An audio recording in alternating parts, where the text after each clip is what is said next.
அதற்கு நடுவே இங்கே நம்ம ஸ்டுடியோக்கு வந்திருக்கக்கூடிய சிறப்பு கெஸ்ட் அவர்களை நாம் கேட்கலாம். நிறைய கேள்விகள் இருக்கிறது. மேடம் வணக்கம். சிவராத்திரி பற்றி நம்ம நிறைய தெரிஞ்சுக்கிட்டு இருக்கோம். நிறைய விஷயங்கள் வழியாக நாம் வந்து கடைபிடிச்சிட்டு இருக்கோம். சயின்டிஃபிக்காக ஒரு கேள்வி கேட்கலாம். சிவராத்திரிக்கு ஏன் தூங்கக்கூடாது? நல்ல கேள்வி. உலகெங்கும் இருக்கக்கூடிய சன் டிவி குடும்பத்தினர் அனைவருக்கும் மகா சிவராத்திரி தின வாழ்த்துக்கள். ஸோ சிவராத்திரி அப்படின்றது வந்து ஏன் தூங்கக்கூடாது அப்படின்றதுக்கு வந்து பார்த்திங்கன்னா அறிவியல் பூர்வமான ஒரு விஷயம் என்னன்னாக்கா எய்தர் சொல்லக்கூடிய ஒரு கதிர்வீச்சு வந்து சிவராத்திரி அன்னைக்கு, அதாவது மாசி மாதம் சதுர்தசி திதி இணையக்கூடிய நாளில், அதாவது மாதம் வரக்கூடிய சதுர்தசி திதிலையும் இந்த கதிர்வீச்சு வரும். ஆனால் ரொம்ப லாங் டைமாக ஒரு இரவு முழுவதும் வரக்கூடிய கதிர்வீச்சு வந்து மனிதனுடைய ஆற்றல், என்னதான் நெகட்டிவ்னஸ் இருக்கட்டும், வாழ்க்கையில் பிரச்சனைகள் இருக்கட்டும், மன தெளிவையும் அடுத்து இயங்கக்கூடிய ஆற்றலையும் கொடுக்கக்கூடியது தான் இந்த மகா சிவராத்திரிக்கு நைட்டு தூங்கக்கூடாது. நீங்க மாதம் வரக்கூடிய இந்த நாள் வந்து குறைவாக இருக்கும். இந்த பர்டிகுலர் மாசி மாதத்துல வரக்கூடியது கொஞ்சம் லென்த்தியா இருக்கும் அப்படின்னு சொல்லியிருக்கீங்க. மாதம் இந்த சிவராத்திரி ஒண்ணு வரும் ஆக்சுவலா இல்லையா?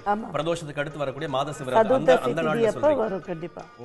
சரி சரி சரி. உலகத்துல இருக்கக்கூடிய பல அறிஞர்கள் வந்து இத சிவராத்திரின்னு தெரியாம இந்த ஸ்பெஷல் டே ஒன் டே இருக்கு அப்படின்னு சொல்லி ஆங்கிலத்தில் நிறைய புத்தகங்கள் எழுதியிருக்காங்க. அதுலேயும் வந்து பார்த்தீங்கன்னா நம்மளுடைய ரிஷிகள், முனிவர்கள், தவ புரிவர்கள் எல்லாம் வந்து பார்த்தீங்கன்னா இன்னைக்கு வந்து அவ்வளோ அவங்க முக்கால்வாசி வந்து பார்த்தீங்கன்னா காட்டுப்பகுதியில், மலைப்பகுதிகளில் எல்லாம் தவத்தில் இருப்பாங்க. குறிப்பிட்ட இந்த மாசி மாதத்தில் வரக்கூடிய மகா சிவராத்திரி சதுர்த்தி திதி அன்னைக்கு கரெக்டாக அந்த உச்சிக்கால பூஜை அன்னைக்கு ஒரு ஊத்து ஒன்று உருவாகும். அது எங்கே உருவாகும்னு யாராலையும் கண்டுபிடிக்க முடியாது. ஸோ இந்த தவத்தில் இருக்கக்கூடியவங்களுக்கு அந்த காட்சி, சிவனாக காட்சி அளித்து அந்த ஊத்துல குளிக்கக்கூடியவங்களுக்கு அற்புதங்கள் அத்தனை நிறைவேறும்னு ஒரு ஐதீகம் இருக்கு. அதனால இரவு முழுக்க அது வரதுனால நம்ம உடம்பு அதை வந்து அப்சார்ப் பண்ணுங்கிறது ஒரு. அதனாலதான் நம்மளோட மூதாதையர்கள் என்ன பண்ணாங்க, வைகுண்ட ஏகாதசி வீட்டுல கண்விழிங்க, பெருமாளை நினைச்சிட்டு இருங்க, ஆனா சிவராத்திரி அன்னைக்கு கோவிலுக்குள்ள வந்து உட்காருங்க, 4 ஜாம பூஜைங்களை பாருங்க. அப்ப அந்த இடத்துல உட்காரும் போது அந்த கதிர்வீச்சு வந்து அவங்களுக்கு வந்து அவ்வளவு பாசிட்டிவ்னஸை ஏற்படுத்தி கொடுக்கும்.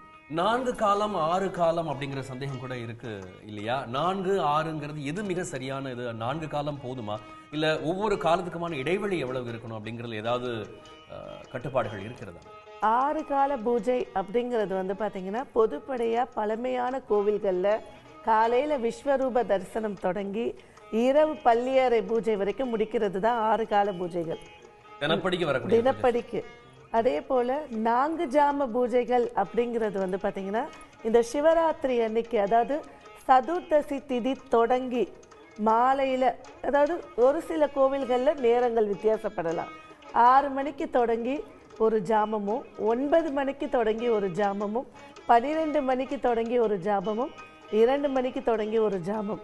ஸோ இதில் வந்து பார்த்தீங்கன்னா டைம் டிஃப்ரென்ஸ் ஆகும். ஒரு இடத்துல வந்து 7:30 to 9 அப்படின்னு வைப்பாங்க, ஒரு கோவில் ஐதீகப்படி. ஏன்னா சதுர்தசி வந்து எப்போ தொடங்குது அதுலேருந்து பிரித்து வைப்பாங்க. அதை 4ஆக பிரித்து, அதாவது முதல் ஜாமம், 2வது ஜாமம், 3வது ஜாமம், 4வது ஜாமம், பிரம்ம முகூர்த்தத்தில் அதை கம்ப்ளீட் பண்ணுவாங்க. எல்லாராலையும் முழிச்சிருக்கிறதுங்கிறது இயல்பாக ஒரு யதார்த்தமான வாழ்க்கையில் கொஞ்சம் சிரமமான ஒரு விஷயம்தான். இந்த 4 காலத்துல இந்த ஒரு காலமாவது பார்க்கணும் அப்படின்னா நீங்க எதை சஜஸ்ட் பண்ணுவீங்க? இந்த 4 காலத்துல வந்து பாத்தீங்கன்னாக்கா முதல் ஜாமம் அப்படின்னு எடுத்தீங்கன்னாக்கா பிரம்மதேவன் வந்து பூஜை பண்ணது. அப்போ வந்து பார்த்தீங்கன்னா வாழ்க்கையில் இருக்கக்கூடிய கஷ்டங்கள் நிவர்த்தி ஆகணும்னா திருப்பட்டூர் போவோம், பிரம்மா கிட்ட ஜாதகத்தை வச்சு தலையெழுத்தை மாற்றிட்டு வரும் ஐதீகம். அந்த மாதிரி ஜாதக ரீதியான தோஷங்கள் கஷ்டங்கள் இருக்கிறதுக்கு பிரம்ம காலத்தில் கும்பிடலாம். அதே போல் உச்சிகாலம் வந்து மகாவிஷ்ணு வந்து சிவனை பூஜித்த ஸ்தலம். வாழ்க்கையில் உங்களுக்கு இல்லற வாழ்க்கைக்கு என்னென்ன தேவை, வசதி வாய்ப்புகள், வீடு, வண்டி, வாகனம், ஆரோக்கியம், அதுக்கு அடுத்தது வந்து பார்த்தீங்கன்னா 2 மணி, அது 2 மணின்னு ஒன்று தொடங்குவாங்க, இல்லை 3 மணி தொடங்குவாங்க. அது லிங்கோத்பவர் காலம்ன்றது. சக்தி தேவி. அதுக்கு முன்னாடி நிறைய கோவில்கள் இருந்து நமக்கு விஷுவல்ஸ் நிறைய வந்துட்டு இருக்கு. நிறைய சிவாலயங்கள்ல வந்து மக்களுடைய கூட்டம் கட்டுக்கடங்காமல் இருக்கு அப்படிங்கிற செய்திகள் நமக்கு வந்துட்டு இருக்கு. அந்த காட்சிகளை உங்களுக்காக.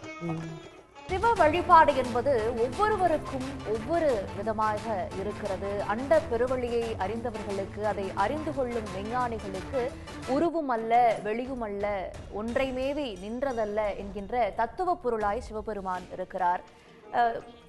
எளிய மனிதர்களுக்கு யாவர்க்குமாம் ஒரு பச்சிலை என்று நல்கக்கூடிய அளவில் சிவபெருமான் கிடைக்கப் பெறுகிறார்.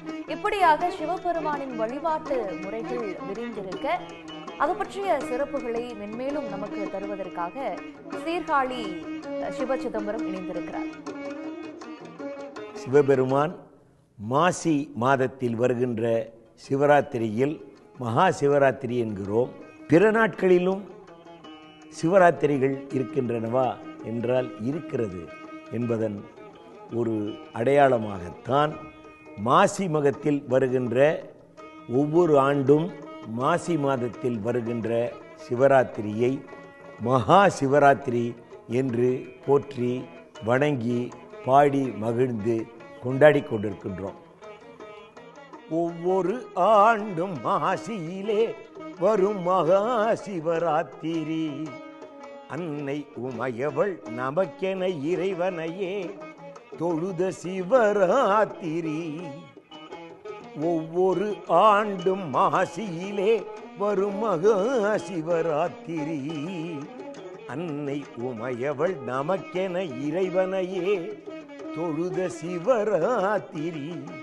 இந்த மாசி மகத்தில் வர்ற சிவராத்திரியின் ஆன்மீக முக்கியத்துவம் என்னவென்றால், அம்மா இந்த குழந்தைகளுக்காக, உலகத்தில் இருக்கிற அத்துணை ஜீவராசிகளுக்காக அப்பாவிடம் தந்தையிடம் எந்தையே என்று தொழுது வேண்டி நமது நலத்திற்காக இறைவனை தொழுகின்ற சிவராத்திரி இந்த மகா சிவராத்திரி. சிவராத்திரியின் அனுபவத்தை நாம் சொல்லும் பொழுது, இப்போ மற்ற சிவராத்திரியெல்லாம் என்ன அப்படின்னு கேட்டோம்னா, 24 சதுர்த்தசி பூசை நித்திய சிவராத்திரி, தையில் கிருஷ்ண பிரதமை முதல் 13 நாட்கள் பட்ச சிவராத்திரி. 24 சதுர்த்தசி பூசை நித்திய சிவராத்திரி, தையில் கிருஷ்ண பிரதமை முதல் 13 நாட்கள் பட்ச சிவராத்திரி. மாதந்தோறும் கிருஷ்ணபட்சத்தில் மாத சிவராத்திரி, மாதந்தோறும் கிருஷ்ணபட்சத்தில் மாத சிவராத்திரி.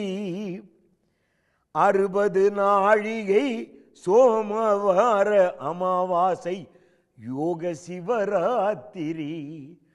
60 நாழிகை சோமவார அமாவாசை யோக சிவராத்திரி. ஒவ்வொரு மாதம் ஒவ்வொரு ஆண்டும் மாசியிலே வரும் மகா சிவராத்திரி. ஒவ்வொரு ஆண்டும் மாசியிலே வரும் மகா சிவராத்திரி அன்னை உமையவள் நமக்கென இறைவனையே தொழுத சிவராத்திரி. தாயவள் தொழுத சிவராத்திரியில் நாமும் பூஜிப்போம். திருத்தாள் மலர் பணிந்தே தூய மனதுடன் இறைவனை சேவிப்போம். நித்தமும் அவனை தொழுவது போலே பலன்கள் கூடி வரும். நம் சித்தம் இனித்திடும் சிவனருளாலே நன்மைகள் கோடி வரும். நமது சித்தம் இனித்திடும் சிவனருளாலே நன்மைகள் கோடி வரும்.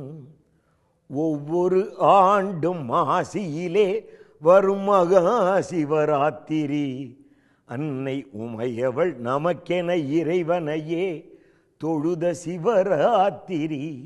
இப்படி அம்மா கேட்டு அப்பா கொடுப்பாம இருப்பாங்களா?